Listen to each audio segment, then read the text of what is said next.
Serial Anupama में चल रहा है हाई वोल्टेज ड्रामा, जहां पर जिंदा श्रुति को देखकर अनुपमा मारेगी उसे जोरदार थप्पड़। जी हां दोस्तों, आने वाले ट्रैक में देखने को मिलने वाला है कि अनुपमा राघव को लेकर कोठारी मेंशन पहुंच जाती है।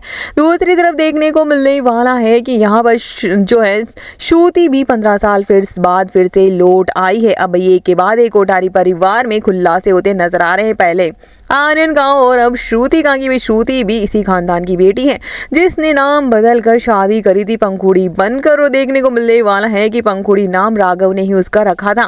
देखने को मिलने वाला है कि यहाँ पर राघव इसके बारे में जो है अनुपमा को बताता है और राघव की यहाँ पर पराग कोठारी की फोटो भी दिखाता है। लेकिन अनुपमा को लगता है कि इनकी दिमागी हालत सही नहीं है और इस मैगजीन में ऐसा कुछ था जिसकी वजह से इनकी ये हालत हुई है। वहीं देखने को मिलता है कि अनुपमा राघव के साथ में कोठारी मेंशन पहुंच जाती है जाने अनजाने में।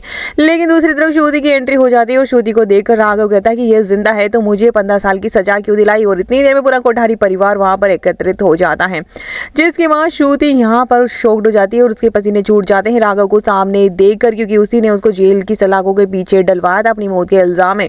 लेकिन वो जिंदा है और उसने फालतू में सजा काटी है। देखने को मिलने वाला है वहीं पर पूरा कोठारी परिवार भी श्रुति को सामने देखकर शॉक्ड हो जाता है और अनुपमा को राघव बताता है कि यही उसकी पत्नी है, यही तो इसका परिवार है जिन्होंने मुझे सजा दिलाई थी। जिसके बाद अनुपमा शॉक्ड हो जाती है। श्रुति को यहाँ पर जोरदार थप्पड़ पड़ता है कि मुझे शर्म आ रही है कि तुमने मेरी राही को कभी पाल पोस कर बड़ा किया था, उसका साथ दिया था, लेकिन तुम ऐसी हो मैंने कभी सोचा भी नहीं था। अनुज जिससे प्यार करती थी तुम, और तुम ऐसी कैसे हो सकती हो, और मैं मतलब की खातिर किसी इंसान को जेल की सलाखों कैसे भिजवा सकती हो।